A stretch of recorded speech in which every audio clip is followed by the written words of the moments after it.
Hello and welcome to this week's Geeky Brummie's Comic Roundup, and I'll be looking at the books this week that came out on the 20th of November 2019. It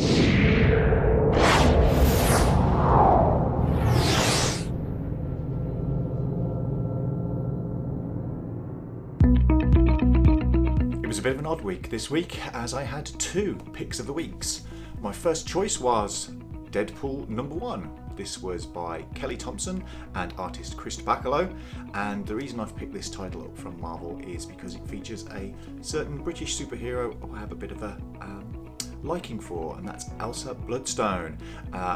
I've kind of liked a few of the previous Deadpool books, particularly the Jerry Duggan run a while back, and this particular run on Deadpool sees him as the king of the monsters, and I'm kind of curious about where they're going to go with the monsters in this Marvel title. The art looks lovely, and as I said, Elsa Bloodstone, so I'm along on this journey to see where we go with that, and at some point hopefully we're going to see Jeff the Land Shark, so that's a good reason to be picking up this book.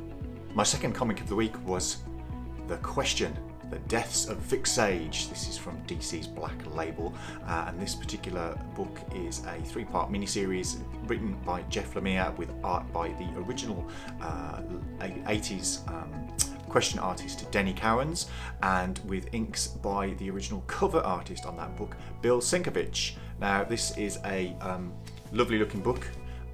It is taking me back to why I used to love those Question books back in the day, and I am looking forward to seeing more adventures from Vic Sage. My other comic picks this week include Dial H for Hero #9. This is from DC's Wonder Comics imprint. I'm really enjoying what's going on here with Sam Humphries and Joe Cronone's book. Again, we've got some wonderful stylistic artwork coming up from Joe Cronone's, who does a wonderful job with really selling us the different heroes that are appearing in this book. So if you haven't already, I highly recommend you pick up Dial H for Hero. Then we have the latest edition of Once and Future. This is from Boom Studios and written by Kieran Gillen with art by Dan Mora. This is the 4th issue of this ongoing story, and I am still enjoying this book a lot. The Arthurian legend that we're seeing in here, and the wonderful art, and actually kind of like lots of interesting things going on in this book. So I'm really excited to see what's happening with this, and I highly recommend you pick up Once and Future. Next we have issue 12 of Outer Darkness. This is by John Layman with art by Afu Chan. This is the final issue in the current run, and it's all change for Captain Riggs and the crew of the Charon. Some very exciting things going on in this book. I've loved this first season of Outer Darkness, and I look forward to seeing what happens in the next instalments. Then from Dark Horse Comics we have Hazel and Cha-Cha Save Christmas. This is a one-shot, a spin-off from the highly popular Umbrella Academy series, which you haven't read already, I highly recommend you do. This is a special edition which is written by Gerard Way, Scotty Ali, and has art by the wonderful Tommy Lee Edwards, who people may remember from the Turf book with Jonathan Ross a few years back. He's also done Teenage Mutant Ninja Turtles and other stuff in the interim, but it's a great chance to see two of the standout characters from the Umbrella Academy kind of doing their own thing.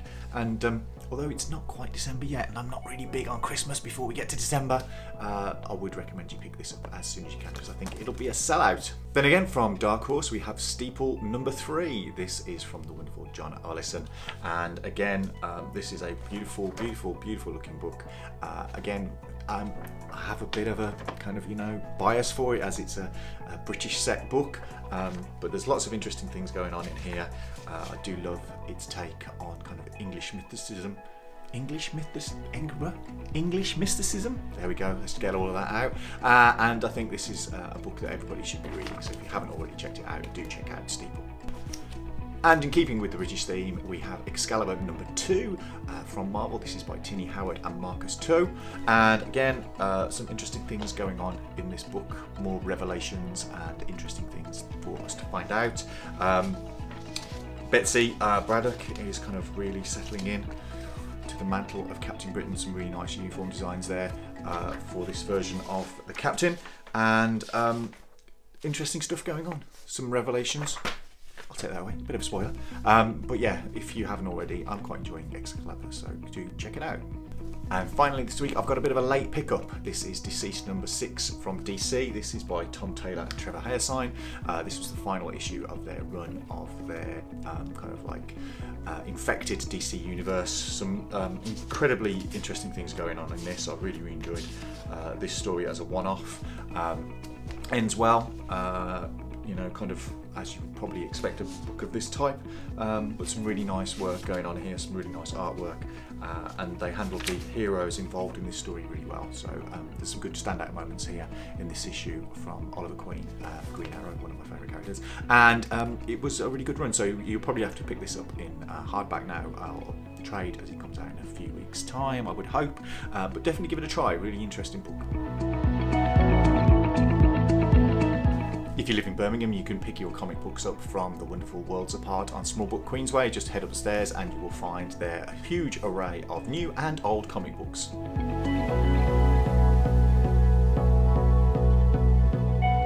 Find out a couple of the other picks from this week in my weekly comics roundup, which can be found on the Geeky Brummie website. And you can also listen to us on the Geeky Brummie podcast, which is available through your podcast service of choice. Well, that's it for this week. I hope to see you again next week. If you want to tell me about your local comic book store and the books you're picking up, please do so in the comments below. You could always like and subscribe to our channel so you don't miss out on any of our wonderful content. And I will hope to see you all at the same time next week. Until then, goodbye.